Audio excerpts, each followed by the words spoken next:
Hi hello armies, welcome back to baby B bunny. അപ്പോൾ ഇനി ഞാൻ പുതിയൊരു സ്റ്റോറി ആയിട്ടാണ് വന്നിരിക്കുന്നത്. Mafia love. ഇതൊരു റിക്വസ്റ്റഡ് സ്റ്റോറിയാണ്. അമ്മു എന്നാണ് എനിക്ക് തോന്നുന്ന പേര്. അപ്പോൾ ഒരു മാഫിയ ലവ് സ്റ്റോറി ചെയ്യാമോ എന്ന് ചോദിച്ചു. ടോപ്പ് JK, ബോട്ടം തേനെ വെച്ചിട്ട് ചെയ്യാമോ എന്ന് ചോദിച്ചു. അപ്പോൾ ഞാൻ എൻ്റെ മാക്സിമം ട്രൈ ചെയ്തൊരു സ്റ്റോറി ഞാൻ ചെയ്യുന്നുണ്ട്. നല്ലതാണോ അല്ലെന്ന് പറയുക. പിന്നെ ഈ സ്റ്റോറി റിക്വസ്റ്റ് ചെയ്ത ആൾ ഇത് കാണുന്നുണ്ടെങ്കിൽ ജസ്റ്റ് എന്തെങ്കിലും ഒരു കമൻറ്റ് ചെയ്യണേ. ഇത് കണ്ടിട്ട് എൻ്റെ അഭിപ്രായം ഒന്നായിരുന്നു കമൻറ്റ് ചെയ്യണേ. സോ ഞാൻ പറഞ്ഞ പേര് കറക്റ്റ് ആണോ എന്ന് എനിക്ക് ഉറപ്പില്ല. ഞാൻ ഊഹം വെച്ചിട്ടാണ് പറഞ്ഞത്. ഐഡിയ അതാണെന്ന് എനിക്ക് തോന്നുന്നത്. സോ ഐഡിയയിൽ എന്തെങ്കിലും മാറ്റം ഉണ്ടെങ്കിൽ എന്നോട് ക്ഷമിക്കണം, സോറി. അപ്പോൾ നേരെ നമുക്ക് സ്റ്റോറിയിലേക്ക് പോകാം. Mafia love story. Sorry armies, ഞാൻ ഒന്നുകൂടെ ഡിസ്റ്റർബ് ചെയ്യാൻ വന്നതിന് ഞാനൊരു കാരണം പറയാൻ വേണ്ടി വന്നതാണ്. ഇത് വോയിസ് ഓവറാണ്, വീഡിയോ ആയിട്ടല്ല ഞാൻ ചെയ്യുന്നത്. വോയിസ് ഓവർ ആയിട്ടാണ് ചെയ്യുന്നത്. എനിക്ക് വീഡിയോ ആയിട്ട് ചെയ്യാൻ ഒട്ടും ടൈമില്ല. അപ്പോൾ ഇനിയുള്ള കുറച്ച് സ്റ്റോറീസും കൂടെ ഞാനതിനി ബാക്കി കണ്ടിന്യൂ ചെയ്യുമ്പോൾ വീഡിയോ ആയിട്ട് ചെയ്യാൻ ചാൻസ് കുറവായിരിക്കും. ഓഡിയോ ആയിട്ടായിരിക്കും ചെയ്യുന്നത്. കാരണം വീഡിയോയുടെ അടുത്ത് എനിക്ക് നല്ല ഗ്യാപ്പ് വരുന്നുണ്ട്. അപ്പോൾ പെട്ടെന്ന് ഒരുപാട് ടൈം ഗ്യാപ്പ് വരാതെ ആഴ്ചയിൽ ഒരു വീഡിയോ അല്ലെങ്കിൽ 2 എണ്ണമൊക്കെ ആയിട്ട് ഇടാമെന്ന് എനിക്ക് നല്ല ആഗ്രഹമുണ്ട്.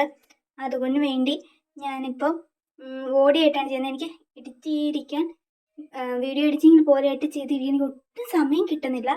അതുകൊണ്ട് ഞാൻ ഓഡിയോ ആയിട്ടാണ് ചെയ്തുകൊണ്ടിരിക്കുന്നത് കണ്ടിന്യൂ ആയിട്ട്. ഇനി അപ്പോൾ എനിക്ക് ടൈം കിട്ടി വരുമ്പോൾ ഞാൻ വേണേൽ ചിലതൊക്കെ വീഡിയോയ്ക്ക് ഞാൻ മാറ്റിയിടാം. അപ്പോൾ ഇപ്പോഴത്തെ സ്റ്റോറികളൊക്കെ എന്താണെങ്കിലും ഇനി അങ്ങോട്ട് കുറച്ച് നാളത്തിട്ട് ഓഡിയോ ആയിട്ടായിരിക്കും ചെയ്യുന്നത്.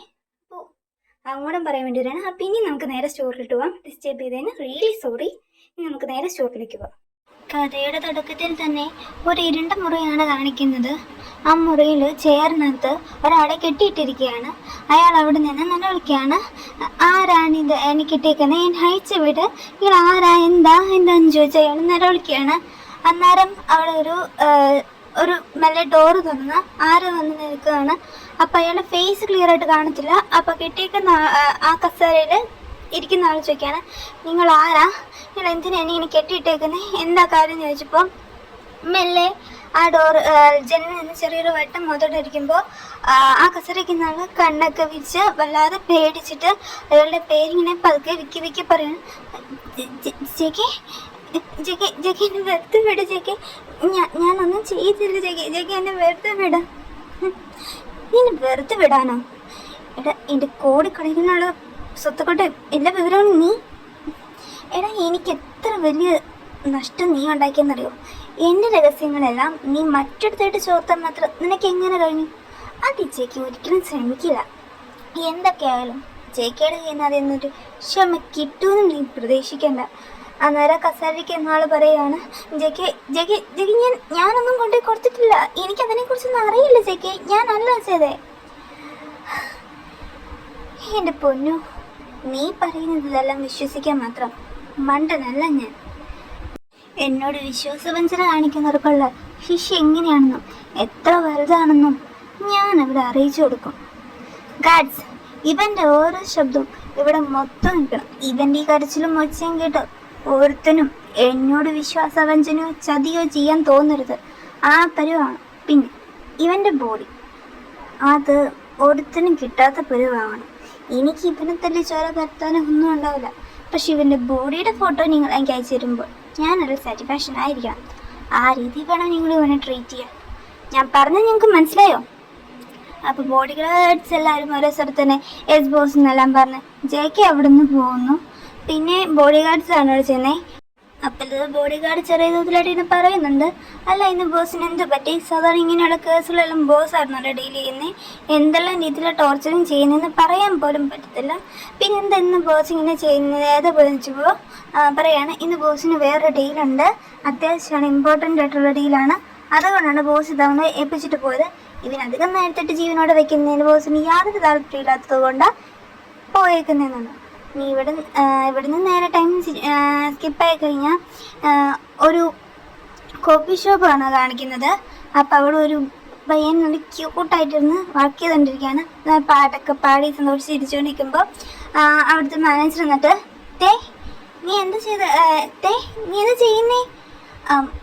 ഞാൻ ഇവിടെ കോഫിക്ക് മിക്സ് ചെയ്യുന്നിടത്ത് എല്ലാം സെറ്റാക്കുക. പിന്നെ കുറച്ച് പാത്രങ്ങളുണ്ട്, അതെല്ലാം ക്ലീനാക്കി വെച്ചു. ഓക്കെ ഡേ, നീ സമയം എന്തായാലും ശ്രദ്ധിച്ചോ. നിനക്കിന്ന് കോളേജിൽ പോകണ്ടേ? ഇതെൻ്റെ ലാസ്റ്റ് ഇയറാ. നീ ഒരുപാട് കഷ്ടപ്പെട്ട് ബുദ്ധിമുട്ടി പഠിച്ചുകൊണ്ടിരിക്കുന്നതാ. അതൊന്നും ഫ്ലോപ്പ് ആക്കരുത്. നീ പോവാൻ നോക്ക്. അല്ല, ഞാനിന്ന് കുറച്ച് നേരം കൂടെ. നിന്റെ ടൈം എപ്പോഴാന്ന് വരുന്നത് എനിക്കറിയാം, പക്ഷെ എത്ര നേരമൊന്നും നീ ജോലിയൊന്നും ചെയ്യേണ്ടതേ. നിന്റെ കഷ്ടപ്പാടും ബുദ്ധിമുട്ടൊക്കെ ഞങ്ങൾക്ക് നന്നായി മനസ്സിലാവും. അതിനെങ്കിലും ഞാൻ കുറച്ച് മനസാക്ഷി കാണിച്ചില്ലെങ്കിൽ ഞാൻ എന്തത്തെ ഒരു മനുഷ്യനാന്ന് പറയുന്നതിന്. അതിനിപ്പം നീ എനിക്ക് എൻ്റെ അനിയനെ പോലെ. എൻ്റെ അനിയനെ കുറച്ച് സഹായിക്കുന്നുണ്ട്. എനിക്ക് നഷ്ടമൊന്നും വരാൻ പോകുന്നില്ല. സോ ഒട്ടും വൈകാതെ ക്ലാസ്സിൽ പോകാൻ നോക്ക്.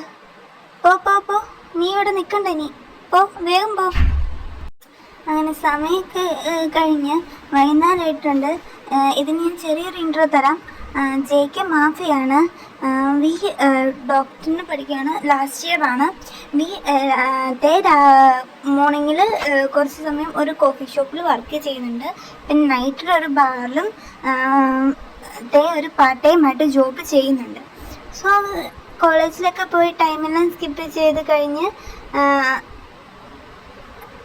തേയുടെ വർക്കിനായിട്ട് ഒരു ബാറിലേക്ക് പോവാണ്. ഇനി മറ്റൊരു സൈഡ് നമ്മളിലേക്ക് നോക്കാം. അത് JK ആണെങ്കിൽ വളരെയധികം ദേഷ്യത്തിലിട്ടേക്കുവാണ്. യൂൻജി എനിക്ക് ദേഷ്യമുണ്ട്, അയാൾ മീറ്റിങ്ങിന് വരാമെന്ന് പറഞ്ഞിട്ട്. എൻ്റെ JK, നീ ഒന്ന് കൺട്രോൾ ആവുക. ഈ നമ്മുടെ ഒരാവശ്യമാണ് ഈ ഡീല് കിട്ടാന്നുള്ളത്. ഇനി അയാൾ കുറച്ച് ലേറ്റ് ആയിരുന്നുണ്ടെങ്കിലും അയാൾ നമ്മുടെ മീറ്റിങ്ങിൽ തന്നെ വിളിച്ചിട്ടില്ലേ, നമ്മളെ ഉപേക്ഷിച്ചിട്ടൊന്നും പോയിട്ടില്ലല്ലോ. അതുകൊണ്ട് നീ ഒന്ന് കൂളാവ്. നീ ഇതിന് മാത്രം ഷൗട്ടാവേണ്ട കാര്യമൊന്നും ഇല്ല. നമുക്ക് അവിടെ പോയാണെങ്കിൽ ടീലൊക്കെ വയ്ക്കാം. നീ അവിടെ ചെന്നും ഇല്ല ചുമ്മാ പ്രശ്നമൊന്നും ഉണ്ടാക്കാൻ നിൽക്കരുത്. കുറച്ച് കൂളായി കാര്യങ്ങളൊക്കെ കൈകാര്യം ചെയ്യണം. മനസ്സിലായി ഞാൻ പറഞ്ഞത്? എനിക്ക് ദേഷ്യം വരുന്നുണ്ട്. എൻ്റെ സ്വഭാവം എങ്ങനെയാകുമെന്നൊന്നും എനിക്ക് പറയാൻ പറ്റില്ലെങ്കിൽ നീ വണ്ടി എടുക്കുക, എത്രയും പെട്ടെന്ന് അവിടെ എത്താം. അങ്ങനെ സമയമെല്ലാം സ്കിപ്പ് ചെയ്ത് JK മീറ്റിയും ബാറിലെത്തുകയും ചെയ്തു. ഡീലിൻ്റെ കാര്യം തിരക്കി JKക്ക് നല്ല ദേഷ്യം വരും. ആകെ അഗൈനോടായിട്ടാണെങ്കിൽ നല്ല ദേഷ്യത്തിലാവുകയും ചെയ്തു. ആ JK നല്ല ദേഷ്യത്തോടെ, മിസ്റ്റർ ലീ, താങ്കൾക്ക് വലിയ പിടിപാടും അതൊക്കെ ഉണ്ടെങ്കിലും താങ്കൾക്ക് എൻ്റെ ഡീലാണ് ആവശ്യമെന്ന് എനിക്കറിയാം. താങ്കളുടെ ഡീലല്ല എനിക്ക് ആവശ്യം. അതുകൊണ്ട് എൻ്റെ ആഗ്രഹം കഴിച്ച് പോവുകയാണെങ്കിൽ വളരെയധികം നല്ലത്. താങ്കൾ പറഞ്ഞ ഡീലൊന്നും എനിക്ക് ഓക്കെയല്ല. ആലോചിച്ചും കണ്ടും തീരുമാനങ്ങൾ എനിക്കെടുക്കാം എന്ന് JK ഭയങ്കര ദേഷ്യത്തോടെ പറയുകയും ഒക്കെ ചെയ്തു. ലീക്ക് നല്ല ദേഷ്യം വരുന്നുണ്ടെങ്കിലും ലീക്ക് JK എന്ന് പറയുന്ന ആളുടെ ആവശ്യം വളരെയധികം അത്യാവശ്യമായതുകൊണ്ട് തന്നെ അതെന്നെ സമ്മതിക്കുകയും ചെയ്യുന്നു. എന്നാലും JKക്ക് ഭയങ്കര ദേഷ്യം ഒക്കെ ആയിട്ട് നിൽക്കുകയാണ്. അപ്പോഴാണ് JK വളരെ സ്വീറ്റ് ആയിട്ടുള്ള ഒരു വോയിസ് കേൾക്കുന്നത്. Come before it's too late. I got things to say. Before I go, there's no time to wait. We cannot wait. Need to let you know that love, I wish I could stay with you.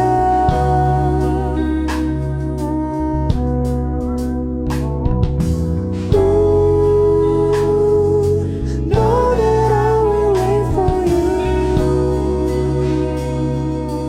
Know that I will wait for JK സ്വരം എല്ലാം കേട്ട് JKയുടെ ദേഷ്യത്തിനെല്ലാം നല്ലൊരു മാറ്റം സംഭവിക്കുകയും നല്ല relief കിട്ടുകയും ചെയ്യുന്നു. JK ആ സ്വരത്തിന് വല്ലാതെ അളിച്ചാവുകയും ചെയ്യുന്നു. ഇതാരാണെന്ന് JK നോക്കിയപ്പോൾ തേയാണ് അവിടെ നിന്ന് പാടുന്നത്. തേനെ കണ്ടപ്പോൾ തന്നെ JKക്ക് വളരെയധികം ഇഷ്ടപ്പെടുകയും ചെയ്തു. തേനെ കാണുമ്പം ശരിക്കും JK കയറുന്നത് ഒരു റിയലി ഏഞ്ചൽ വന്ന് നിൽക്കുന്നതാണോ എന്ന് പോലും JK ഒരു നിമിഷം ചിന്തിച്ചു പോയി.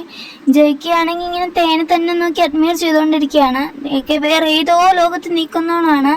അങ്ങനെ തന്നെ അവിടെ നിന്നുകൊണ്ടിരുന്നപ്പോൾ JK ഏതോ ഒരു ലോകത്ത് പോയപ്പോൾ കുറച്ചിട്ട് കഴിഞ്ഞപ്പോൾ യൂങ്കി വന്ന് തട്ടിയിട്ട് JK എന്താ നോക്കിക്കൊണ്ടിരിക്കുന്നേ, വാ നമുക്ക് പോകാമെന്ന് പറഞ്ഞു നോക്കുമ്പോഴാണ് വി അവിടുന്ന് പോയതായിട്ട് JK കാണുന്നത്.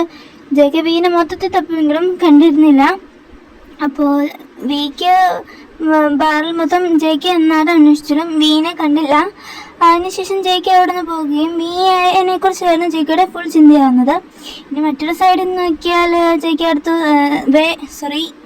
ദിവസം രാവിലെ കോളേജിൽ കോഫി ഷോപ്പിലെ പണിയെല്ലാം കഴിഞ്ഞ് കോളേജിലേക്ക് പോവുകയാണ്.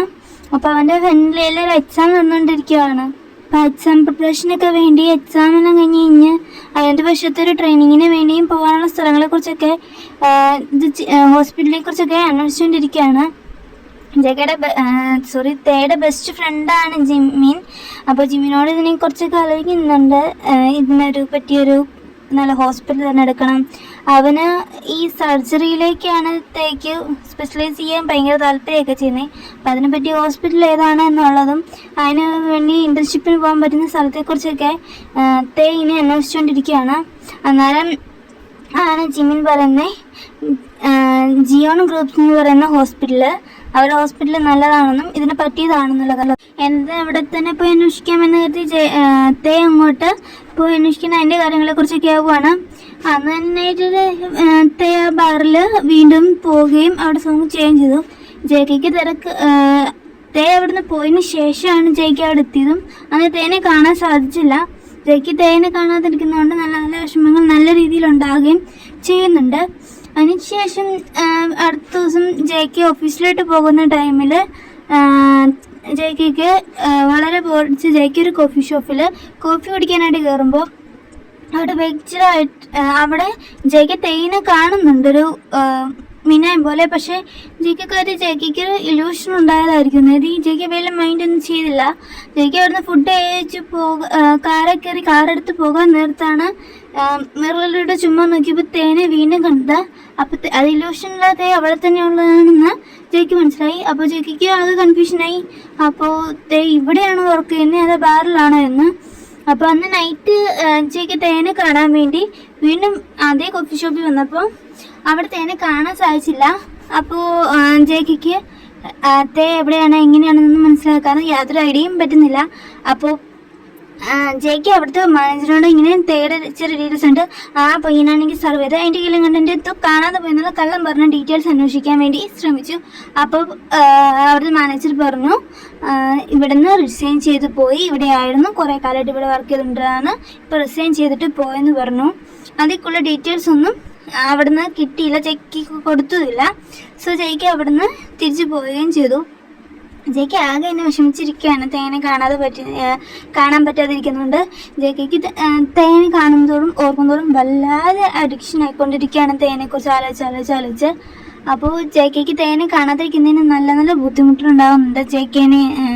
ജെയ്ക്ക് ആ തേനെ കാണാൻ പറ്റാത്തതിൻ്റെ നല്ല ദേഷ്യങ്ങളെല്ലാം ജെയ്ക്കയുടെ എനിമീസിനോടാണ് നിൽക്കുന്നത്. ജെയ്ക്ക് ഭയങ്കര സൈക്കോകളെ പോലെ പെരുമാറാനും ആ ഒരു രീതി ബിഹേവ് ചെയ്യാനൊക്കെ ആയിട്ട് തുടങ്ങി. അപ്പോൾ യുങ്കി ഇങ്ങനെ ഒരു ബാർ കുടിച്ചിരുന്നപ്പോൾ യുങ്കി ചോദിച്ചു എന്താ ജെയ്ക്ക് ഇപ്പം നീ ഭയങ്കര ദേഷ്യത്തിലാണല്ലോ, എന്താ റീസൺ എന്ന് ചോദിച്ചപ്പോൾ ഇങ്ങനെ തേയുടെ കാര്യം പറഞ്ഞു. എനിക്ക് അതിനെക്കുറിച്ച് പല ഡീറ്റെയിൽസും വേണം, എന്താണ് വേണ്ടതെന്ന് വെച്ചാൽ എടുക്കാമെന്ന്. അപ്പോൾ യുങ്കി പറഞ്ഞു നീ എനിക്ക് കുറച്ച് സമയം എന്താ, ഞാൻ മൊത്തത്തിൽ എനിക്ക് എന്തെങ്കിലും ഡീറ്റെയിൽസ് തരാമെന്ന് പറഞ്ഞു. അതിനടുത്ത ദിവസം രാവിലെ ആയപ്പോൾ യുങ്കി ജെയ്ക്ക് ഡീറ്റെയിൽസ് കൊടുക്കുകയാണ്. യുങ്കി പറഞ്ഞു അവൻ ഒരു കോഫി ഷോപ്പിലും ബാറിലും ആയിട്ടാണ് വർക്ക് ചെയ്യുന്നത്. ബാറിൽ അവൻ സിംഗറായിട്ടാണ് വർക്ക് ചെയ്യുന്നത്. കോഫി ഷോപ്പിലാണ് അവൻ മോർണിംഗിൽ.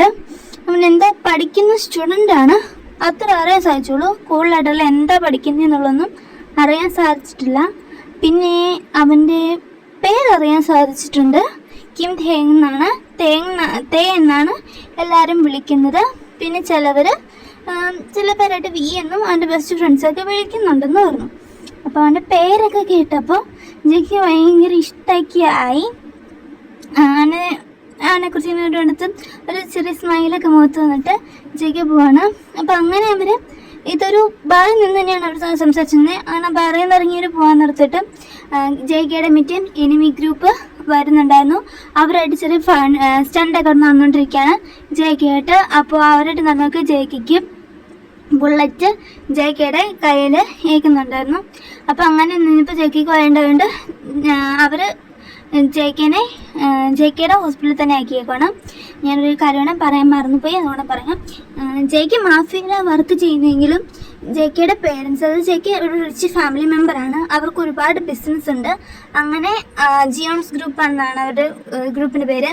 അപ്പോൾ ജെയ്ക്കയുടെ ബ്രദേഴ്സൊക്കെ കൂടിയാണ് അത് നടത്തുന്നത്.